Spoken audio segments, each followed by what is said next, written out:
when my son told me that I would not be welcome at his house for Christmas. I smiled, got in my car, and made one call. By the new year, I had their mortgage payments canceled. And that was just the beginning of my plan. Justice must be restored, and arrogance punished. You won't believe what I did next. Before we continue, please subscribe to this channel and let us know where you're listening in the comments. I could make my famous turkey this year, I said, settling deeper into Michael's leather couch. The one with the sage stuffing Maria used to love. Remember how she'd always say it was better than her grandmother's? The words hung heavy in the warm air, mixing with the scent of Isabella's costly vanilla candles. Michael shifted beside me, his wedding ring catching the light from their 12-foot Christmas tree. Something in his posture changed, shoulders pulling inward like he was bracing for impact. Dad, unfortunately, you won't be welcome here for Christmas. The words hit me like a physical blow. I blinked, certain I'd misheard. What do you mean? Why wouldn't I be welcome? Michael couldn't meet my eyes, his gaze fixed on the marble coffee table. The one I'd helped him pick out last spring when Isabella decided their old furniture wasn't sophisticated enough. Isabella's parents are coming, and they'd prefer if you weren't here. My hands went cold. They'd prefer. It's just easier this way, Dad. You know how our family is about traditions? They have their own way of doing things. His voice got smaller with each word, like he was shrinking inside himself. I looked around the living room at the silk curtains I'd paid for when Isabella complained about privacy. At the hardwood floors that had come from my second mortgage, at the crown molding that had maxed out my credit card. Every inch of this house bore my fingerprints, my sacrifice, my love for my son. Their own way, I repeated slowly. And what way is that, Michael? He flinched. Dad, please don't make this harder than it has to be. Through the kitchen archway. I could see Isabella's new KitchenAid mixer. The professional grade one she'd insisted she needed for her holiday baking phase that lasted exactly 3 weeks. 2,000 of my money sitting there, probably used twice since October. Where will I spend Christmas then? The question came out quieter than I intended. Michael's face crumbled. Maybe you could, I don't know, maybe visit Aunt Rosa. Or we could do something the weekend after. The weekend after. Like, Christmas was just another appointment that could be rescheduled for convenience. I stood up, my knees protesting after 8 years of carrying this burden alone. I see, Dad. Wait. But I was already moving toward the door, past the family photos, where my face grew smaller and more distant in each frame, past the coat closet that held Isabella's 1,000 jackets. My hand found the doorknob solid and cold under my palm. Son, I said without turning around. Tell Isabella's parents, I said. Fellows Nabadita. The December air hit my face like a slap as I walked toward my truck. Behind me, I heard Michael call my name once, then the soft click of the door closing. Final absolute. I sat in the driver's seat for a moment, engine off, watching the Christmas lights twinkle in the windows of houses I'd never be welcome in. My phone buzzed, probably Michael wanting to smooth things over with empty promises and guilt. I didn't answer. Instead, I turned the key and drove into the darkness, leaving behind the warm glow of the house I'd bought, but would never belong in. The heater hummed against the December cold as I navigated the familiar streets toward home. South Hills sprawled around me, every neighborhood corner holding memories of the man I used to be, the one who believed family meant everything. Who'd give his last dollar to see his son smile? That man was a fool. I stopped at the red light on 29th and Grand, watching a young father load Christmas presents into his UV. His kids pressed their faces against the window, breath fogging the glass with excitement. Once upon a time, that had been Michael and me. Before Isabella, before I became just a walking ATM with inconvenient emotions, the numbers started rolling through my head like a broken slot machine. $2,800 every month for 5 years. My calculator had given up trying to make sense of it last spring when I'd finally added up the total. $140,000. More money than Maria and I had saved for our entire retirement. Gone. Just gone. I pressed the accelerator harder than necessary as the light turned green. The truck responded with a growl that matched my mood. Fifth Street. That was where I'd refinance my house. Our house, Maria's, and mine to cover their down payment. The loan officer had looked at me with pity I hadn't recognized at the time. Mr. Flores, are you sure about this? You're putting a lot at risk for someone else's investment. Someone else's investment? Not my son's future, not my family's security. Someone else's investment. Lincoln Street, the bank where I had taken out a second mortgage when Michael lost his job 2 years ago. Just temporary, Dad. Just until I get back on my feet. Isabella had stood behind him, $700 purse slung over her shoulder, nodding sympathetically while mentally calculating how much my desperation was worth. Nothing. As it turned out, my desperation was worth nothing to them. I pulled into my driveway. The one with the cracked concrete I couldn't afford to fix because every spare dollar disappeared into their perfect suburban fantasy. The porch light flickered, another repair I'd been putting off. Inside, the house felt hollow without Maria's laughter, without the warmth of family gatherings that would never happen again. My phone rang as I fumbled with my keys, the shrill tone echoing off the empty walls. Isabella's name flashed on the screen, probably wanting to explain why I wasn't good enough for her parents' delicate sensibilities. Perfect timing. I'd been waiting 5 years to have this conversation. I answered on the fourth ring, letting her wait just long enough to wonder if I'd pick up at all. Dennis. Isabella's voice dripped with false sweetness. The same tone she used when asking me to cover their water bill or property taxes. I heard about the little misunderstanding with Michael. Misunderstanding? I leaned against the counter, still in my coat. There's no misunderstanding, Isabella. You made your position quite clear. Look, I know this seems harsh, but you have to understand my parents' perspective. They're very traditional people. They expect a certain atmosphere during the holidays. A certain atmosphere. I repeated, and what atmosphere is that? A pause. I heard shopping bags rustling. Money was being spent that should have gone to their mortgage payment. Money that was my responsibility, apparently. Well, they're not used to your kind of cooking. All that spicy Mexican food and loud music. And frankly, Dennis, they're educated people. They expect conversations about current events, literature, art. The words hit harder than a physical blow. 8 years of biting my tongue, of swallowing insults for Michael's sake, of pretending not to notice the way she looked at me like I was some kind of hired help, my kind of cooking. My voice stayed level, controlled. You mean the food you ate every Sunday for 3 years when money was tight? The tamales you said reminded you of your grandmother? That was different. We were appreciative then, but now with my parents. Now with your parents, you can't have the Mexican peasant embarrassing you at your fancy dinner table. The false sweetness evaporated. Don't be dramatic, Dennis. This isn't about race. It's about class. My father graduated summa cum laude from Washington State. My mother speaks 4 languages. They summer in the Hamptons. What exactly would you contribute to dinner conversation? Stories about laying tile? Heat flooded my chest, but I kept my voice steady. I built a business from nothing after your husband's grandfather died. I've employed over 50 people. I've paid more in taxes than your father made in his best year. Money isn't everything, Dennis. Breeding matters. Education matters. And frankly, Maria understood her place better than you understand yours. The line went dead silent. She'd crossed it. The line I didn't even know existed until she stomped across it in her designer heels. What did you say about my wife? I'm just saying she knew how to blend in better. She didn't make waves. She understood that some spaces weren't meant for her. My hand tightened around the phone until my knuckles went white. Maria had more class in her little finger than your entire bloodline will ever possess. Oh, please. She was a house cleaner who got lucky. At least she had the good sense to stay quiet about it.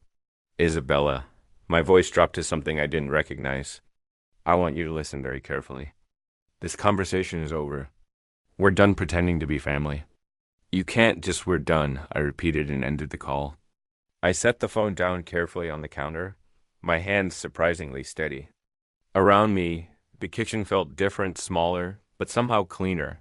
like a weight had been lifted from the air itself. I walked to my desk in the corner, pulled out the manila folder I'd been avoiding for months. Bank statements, mortgage papers, 5 years of automatic transfers that had bled me dry while they lived like royalty. Time to stop the bleeding. Part 4, the first decision, canceling the mortgage. The documents spread across my kitchen table like evidence at a crime scene. 5 years of bank statements, each one showing the same automatic transfer. $2,800 on the 5th of every month, vanishing from my account into theirs, a paper trail of my own stupidity. I pulled out my calculator and started adding. The first year, 33,600. The second year, another 33,600. By the third year, I'd stopped buying new clothes. The fourth year, I'd started shopping at discount grocery stores. This year, the fifth, I was eating peanut butter sandwiches for lunch to make ends meet. $143,400, not counting the down payment. Not counting the times I'd covered their utilities when Isabella's shopping addiction got out of hand. Not counting the new roof, the landscaping, the furniture that was essential for their lifestyle. I sat back in my chair looking at the numbers until they blurred. Maria's life insurance money, my retirement savings, the college fund we'd started for grandchildren I'd apparently never be allowed to see. All of it gone. Poured into a house where I wasn't welcome for Christmas dinner. I reached for my phone, scrolled through my contacts until I found the number for my bank. The automated system offered me options in English and Spanish.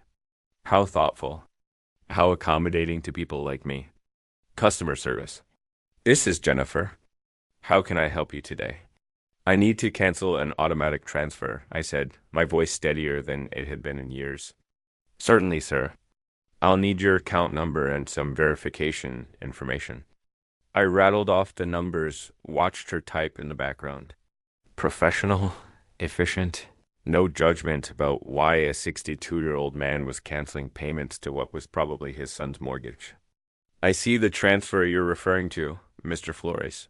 $2,800 monthly to Wells Fargo. Account ending in 7,423. How long have you been making this transfer? 5 years.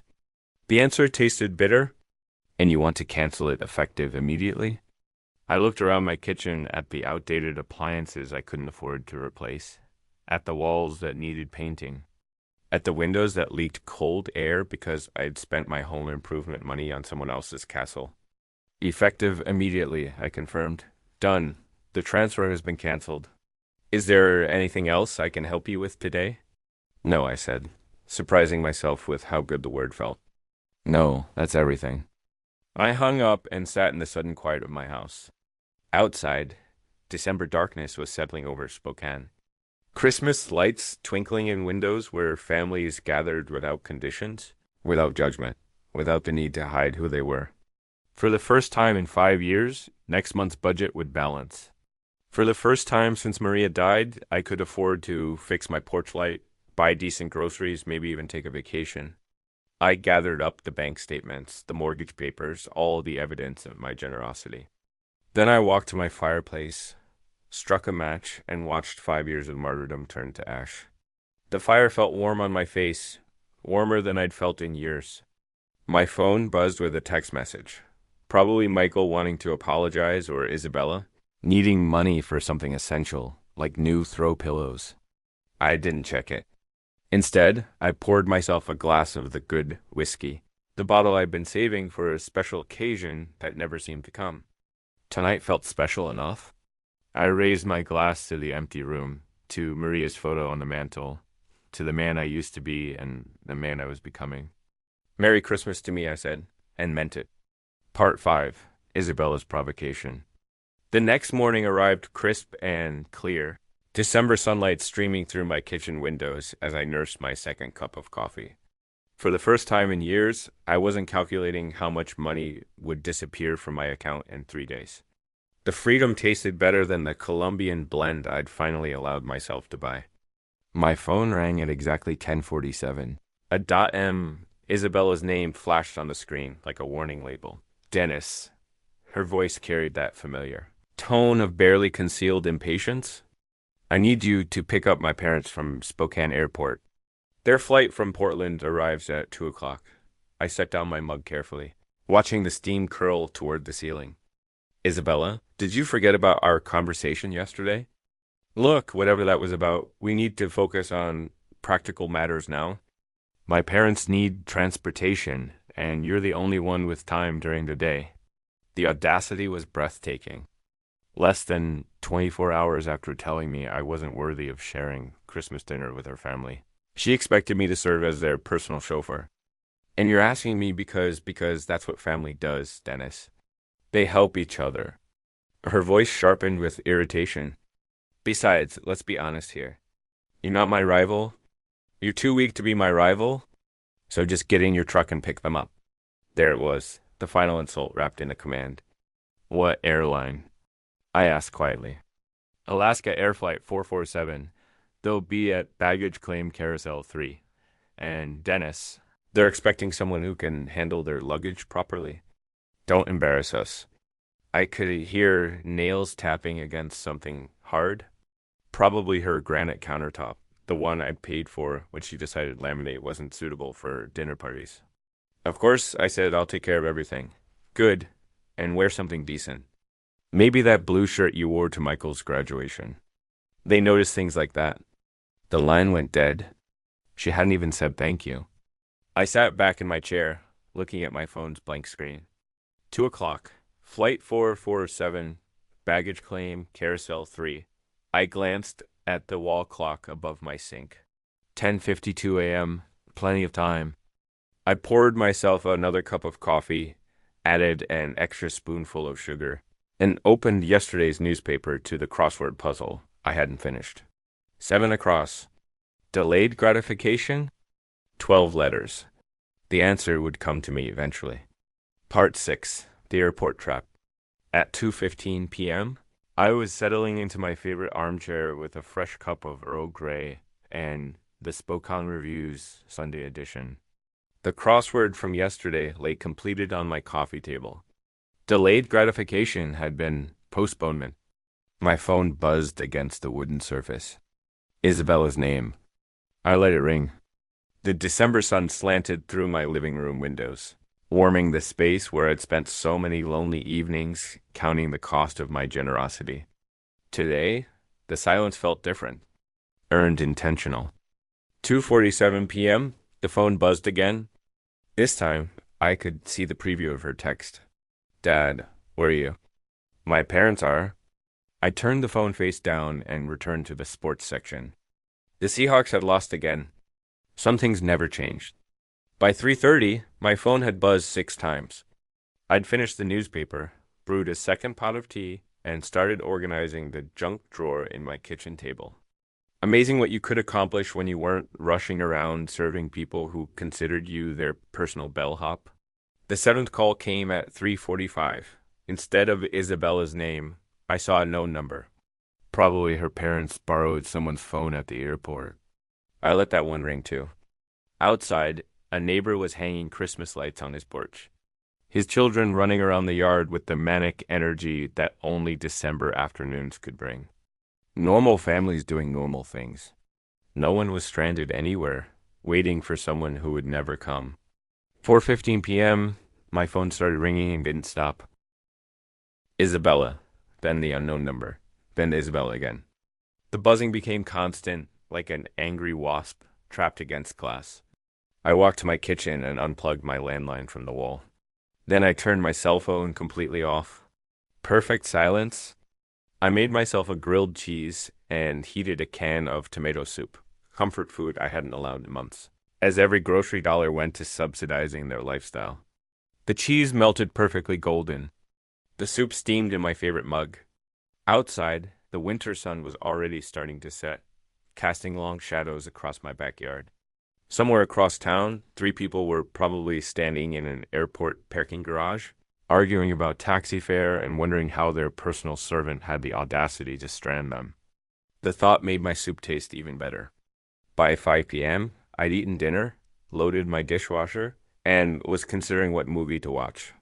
It had been years since I'd had an entire evening to myself without worrying about Emergency calls for money or last-minute favors. I was reaching for the remote when someone started pounding on my front door. Not knocking, pounding. The kind of aggressive hammering that rattled the frame and announced pure fury. I set down my tea and walked slowly toward the sound, already knowing exactly who I'd find on the other side. The pounding intensified as I approached the door, each blow more violent than the last. Through the peephole, I could see three figures crowded on my small porch like wolves circling prey. I opened the door to find Cody Jenkins's red face inches from mine. "What the hell is wrong with you?" he shouted, pushing past me into my living room without invitation. We waited at that goddamn airport for over 3 hours. Catherine followed him, her usually perfect hair disheveled, her lips pressed into a thin line of pure hatred. "This is completely unacceptable behavior from someone your age, Dennis." Absolutely barbaric. Isabella brought up the rear, her designer coat wrinkled, her makeup smeared. "You humiliated us.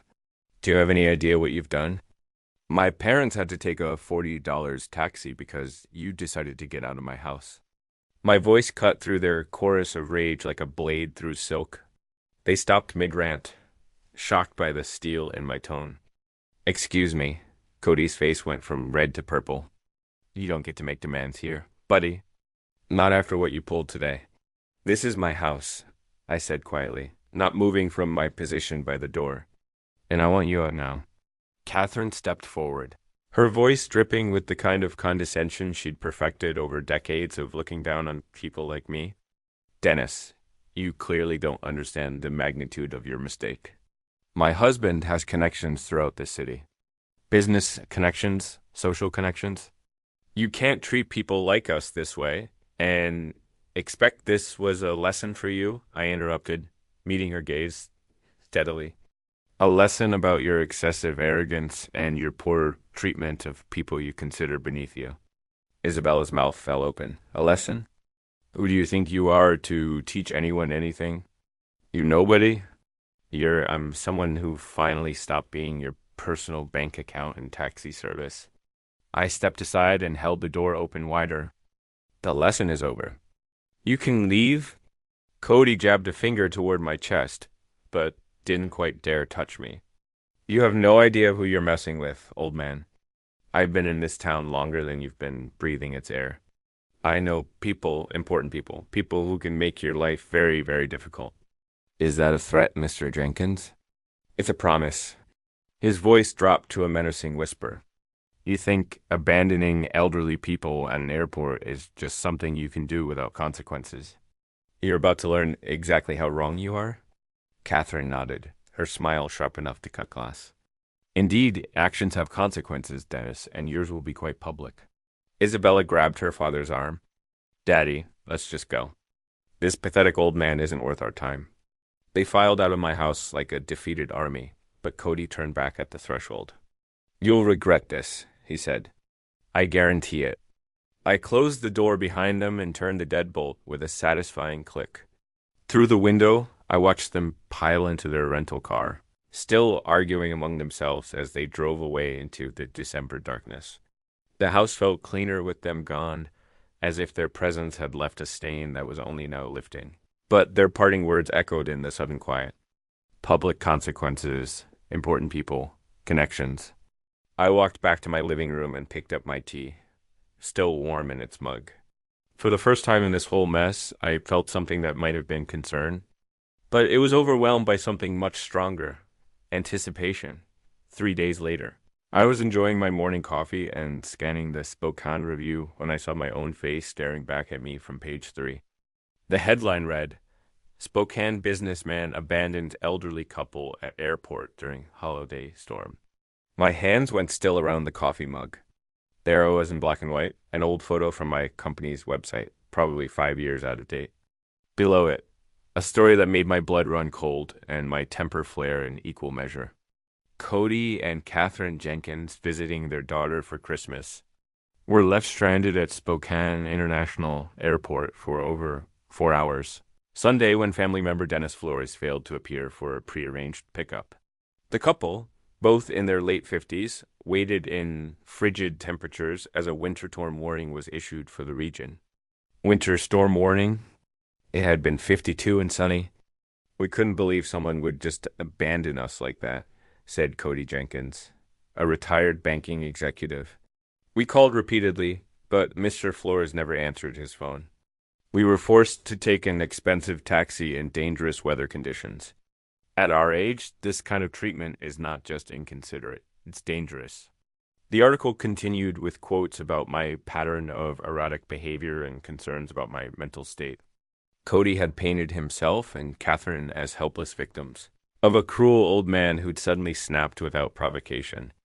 No mention of the Christmas dinner rejection, no context about Isabella's demands or their years of financial exploitation. Just me, the villain who abandoned poor elderly tourists during a blizzard that existed only in Cody's imagination. I sat down my coffee and read the article again slowly, then a third time. The byline belonged to Patricia Morrison, lifestyle editor. I didn't recognize the name, but I recognized the strategy. Cody had called in favors, used his banking connections to get this story placed exactly where it would do maximum damage to my reputation. Smart, very smart. For the first time since this whole mess started, I felt a grudging respect for my opponents. They weren't just entitled trust fund babies throwing tantrums. They were strategic, calculating. They understood that in a small city like Spokane, reputation was everything. One well-placed newspaper article could destroy decades of hard work. They declared total war. I folded the newspaper carefully and set it aside, my mind already shifting into methodical planning mode that had built my business from nothing. This wasn't about airport pickups anymore. This wasn't about Christmas dinner or mortgage payments. This was about winning. I pulled out my laptop and began typing names into search engines. Cody Jenkins, Catherine Jenkins, Isabella Flores, their social media profiles, their connections, their habits, their weaknesses, everything they'd foolishly made public over the years. If they wanted to play chess, I'd show them what a real strategist looked like. I glanced at my wall calendar. December 18th, 7 days until Christmas. 7 days to plan something they'd never forget. I spent the next 3 days living in a different world. Not the world where I was Dennis Flores, the broken-down old man who let his family walk all over him.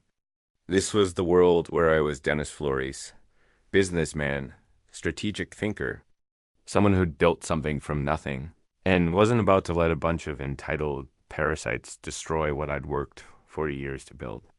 My laptop became command central. Social media profiles filled my browser tabs like playing cards in a high-stakes game.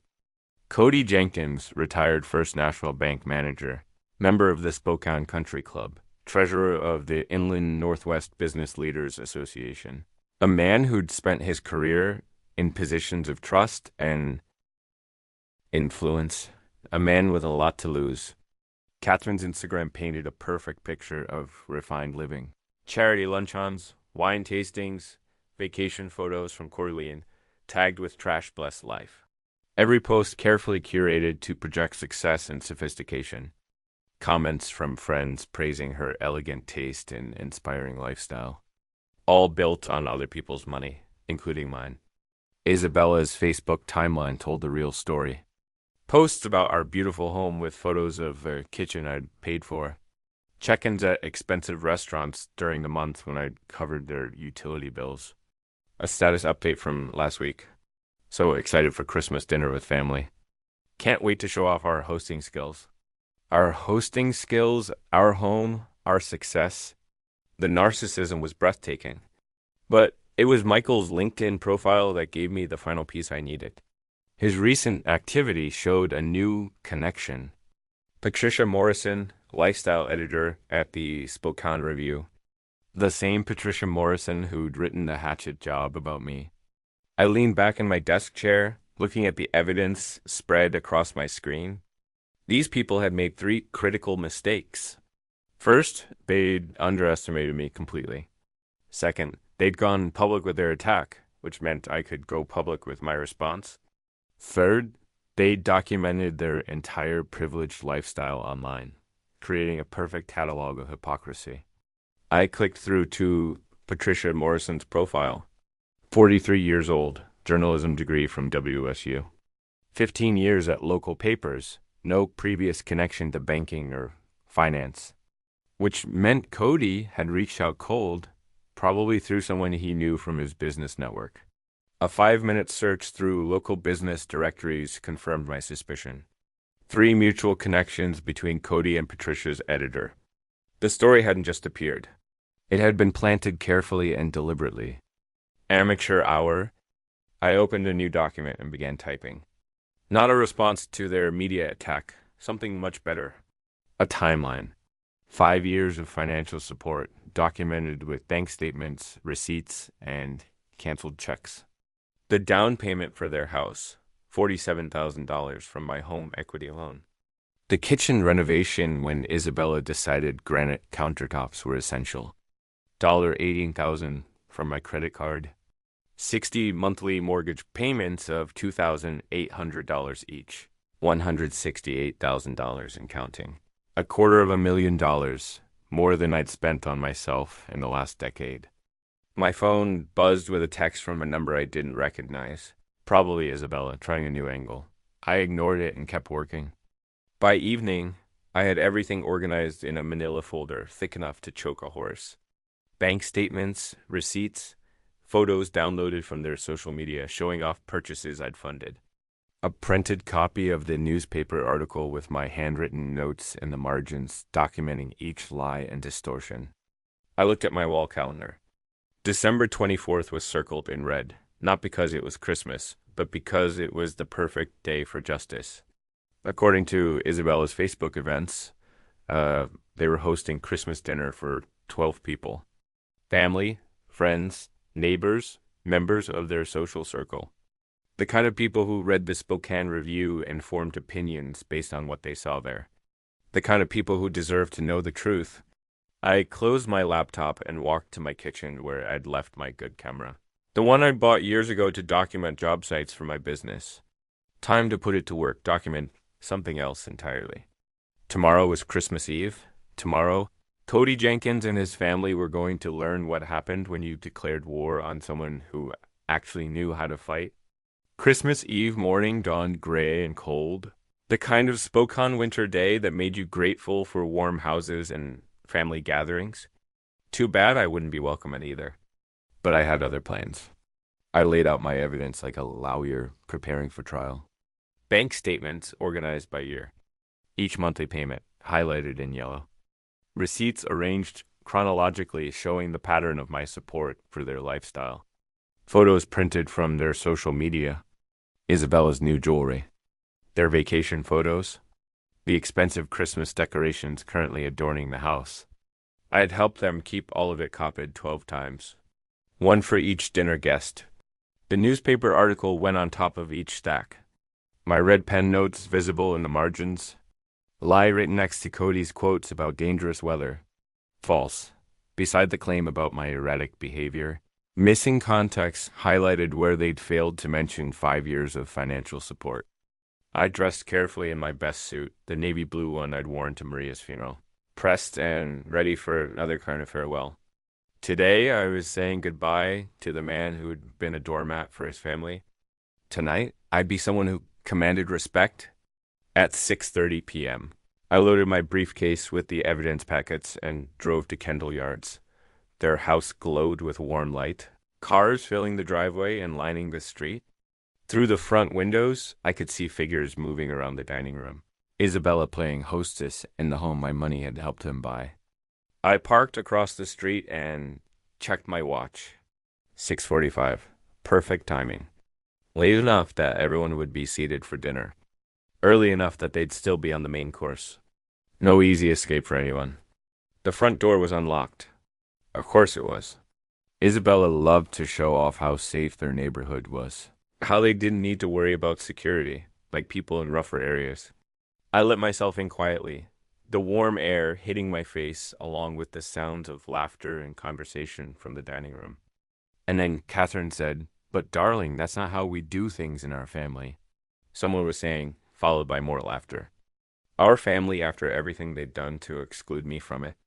I walked into the dining room carrying my briefcase. 12 faces turning toward me with expressions ranging from surprise to horror. Isabella froze with her wine glass halfway to her lips. Michael's face went pale. Cody and Catherine looked like they'd seen a ghost. "Good evening, everyone," I said, calmly, setting my briefcase on their marble sideboard. "I hope you don't mind me joining your Christmas celebration." Isabella found her voice first. "Dennis, this is completely inappropriate. You need to leave immediately." "Actually," I said, opening my briefcase and pulling out the first stack of papers, "I think your guests deserve to know who really paid for this dinner, this house, and this lifestyle you've been showing off."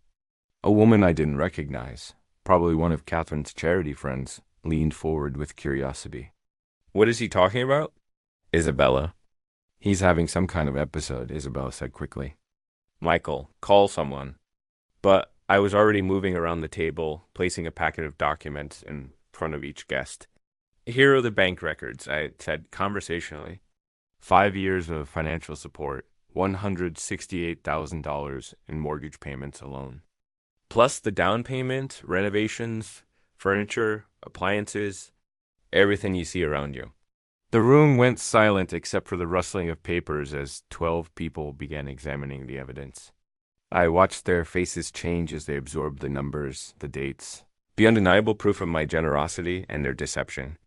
"This is," one man started, then stopped, staring at a bank statement.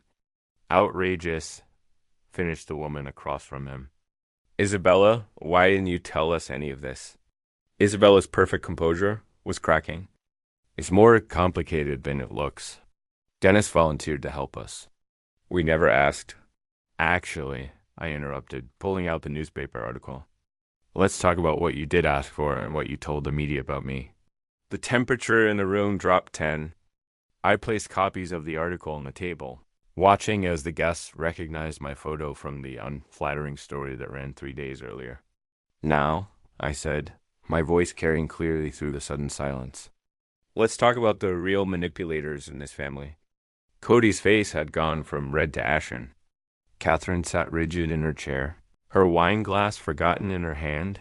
Mr. Jenkins here used his banking connections to plant this story. I continued tapping the newspaper. "Notice how I'm portrayed as unstable and dangerous, abandoning poor elderly people in freezing weather." A gray-haired man in expensive sweater looked up from the article. "Cody, what is this about?" "The weather was 52 and sunny," I said before Cody could answer. "And they weren't stranded tourists.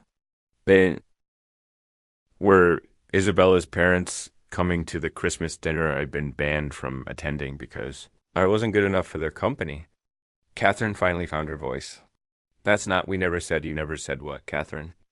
I pulled out my phone where I'd screenshotted several of Isabella's social media posts. "That I was too low-lost for your parents. That my Mexican food and working-class conversation would embarrass you in front of your educated friends." The woman I identified as one of Catherine's charity friends shifted uncomfortably.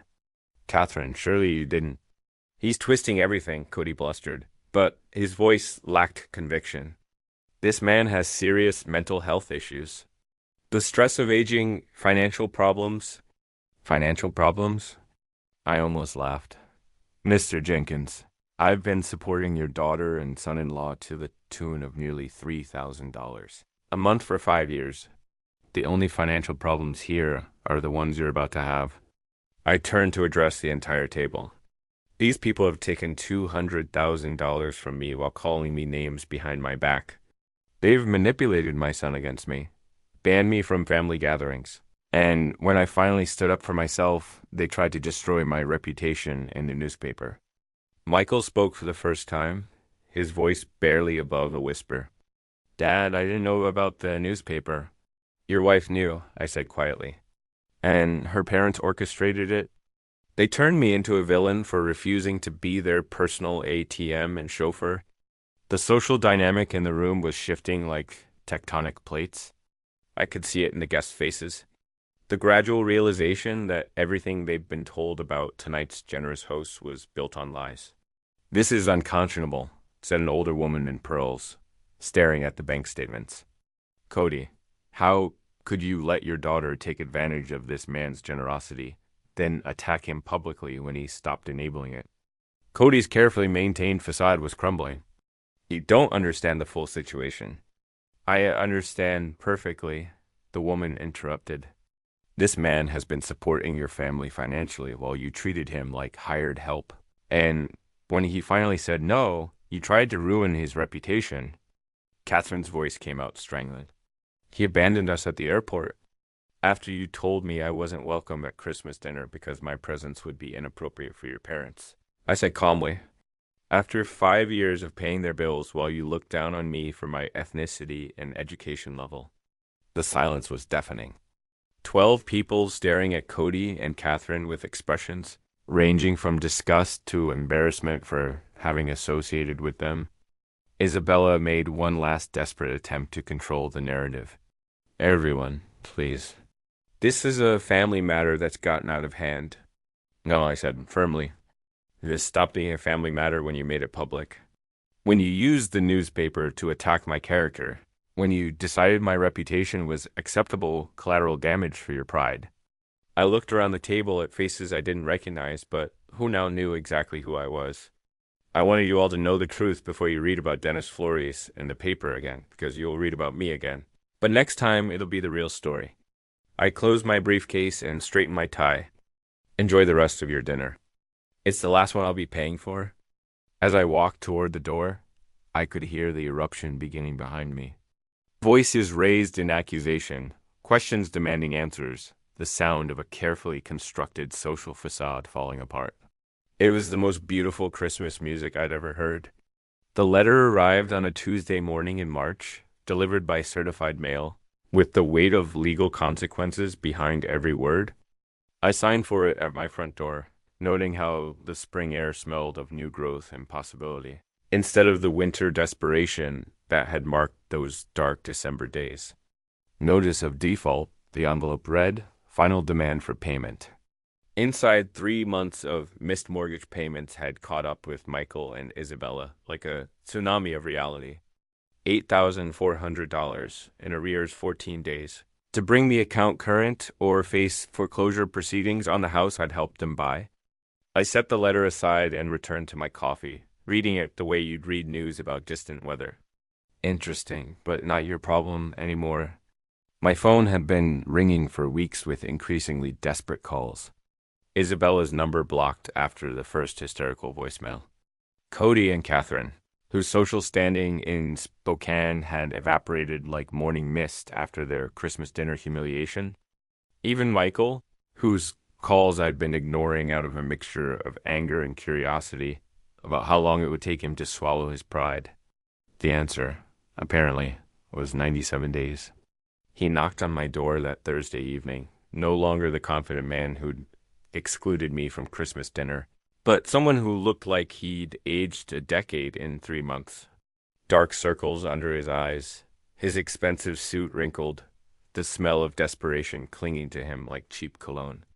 "Dad," he said when I opened the door. "We need to talk." I stepped aside to let him in, noting how he looked around my house, like he was seeing it for the first time. The new furniture I'd bought with my first mortgage-free paycheck, the fresh paint on walls that hadn't been updated in 8 years, because every spare dollar had gone to his lifestyle. The repairs I'd finally been able to afford now that I wasn't subsidizing someone else's American dream. "Nice place," he said quietly. "It's what happens when you spend money on yourself instead of people who don't." "Appreciate it," I replied, settling into my new recliner. "Coffee?" He shook his head, perching on the edge of my couch like he was afraid to get comfortable. "Dad, I need you to know how sorry I am about everything. Christmas dinner, the newspaper article, the way Isabella, the way we treated you." "Go on." I didn't know about Cody planning that story. "I swear I didn't. When I found out," he ran his hands through his hair. "Jesus, Dad. The things they said about you behind your back, the way they talked about our family, about Mom's memory." My jaw tightened at the mention of Maria, but I kept my voice level. "And what exactly did they say about your mother? That she knew her place better than you knew yours? That she understood boundaries?" They couldn't meet my eyes. I should have defended you. I should have stood up to them years ago. Yes, I said simply. You should have. We sat in silence for a long moment, the weight of 5 years of mistakes filling the space between us. Outside, I could hear my neighbor mowing his lawn, the normal sounds of a normal Thursday evening in a normal neighborhood, where sons didn't exclude their fathers from Christmas dinner. The house is in foreclosure, Michael said finally. I know. We can't make the payments without. He stopped, seeming to realize how that sounded. Without my help, I finished. Without the money I was sending every month while you let your wife's family treat me like garbage. I know how it looks, Michael. I leaned forward, making sure he was looking at me. Do you know how much money I sent you over 5 years? He nodded miserably. Isabella calculated after Christmas. The mortgage payments, the down payment, everything else. Over $200,000. $237,468. I corrected. I know the exact amount because I finally did something I should have done years ago. I added it up. His face crumpled. Dad, I'm so sorry. I don't know how to fix this. You can't fix it, son. That money is gone. But more importantly, those years are gone. 5 years when I could have been building a relationship with you instead of funding your wife's fantasy life. I know that now. He looked up at me with something that might have been hope. But maybe we could start over. Maybe there's a way to. Are you asking me to resume the mortgage payments? The hope died in his eyes. We're going to lose everything, Dad. The house, Isabella's respect for me, her parents' approval. I don't know what I'll do. You'll figure it out, I said, not unkindly. The same way I figured out how to live without a son who respected me. The same way I learned to spend Christmas alone while you celebrated with people who thought I was beneath them. He started to cry then quietly like a man who'd run out of other options. I lost you, didn't I? I chose them over you, and now I've lost you. Forever? I watched him for a long moment. This man I'd raised and loved and sacrificed for, who'd let his wife's family convince him that his father wasn't good enough for their company. Michael, I said, finally you didn't lose me. You gave me away. There's a difference. He wiped his eyes with the back of his hand. Is there any chance, any way you could forgive me? I forgave you months ago, I said, and meant it. But forgiveness doesn't mean going back to the way things were. It doesn't mean pretending this didn't happen, or that I'm going to resume paying for a lifestyle that came with the condition that I'd be grateful for scraps of your attention. Then what does it mean? I stood up and walked to my mantel where Maria's photo sat next to a new picture. Me with Rosa and her family at Easter dinner.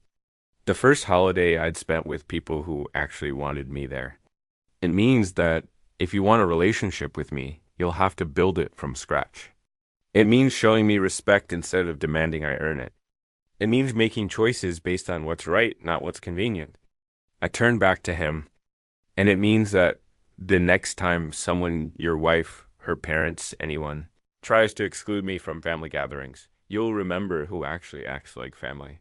He nodded slowly, understanding perhaps for the first time that respect wasn't something you could take for granted. The house, he asked quietly, isn't my problem anymore? I sat back down, feeling lighter than I had in years. You're a grown man, Michael. Figure it out like grown men do. Get a job that pays enough to cover your bills. Sell the house and buy something you can afford. Stop living beyond your means and expecting other people to subsidize your choices. He stood up slowly, his shoulders straight for the first time since he'd arrived. You're right about all of it. I know. He walked to the door, then turned back.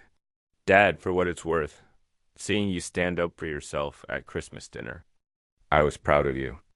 Embarrassed and angry, but proud too. Good, I said. Maybe there's hope for you yet? After he left, I poured myself a glass of the good whiskey and stepped onto my back porch. Spring was coming to Spokane, the trees beginning to bud, the air warming with promise. In 4 months, I'd be 63.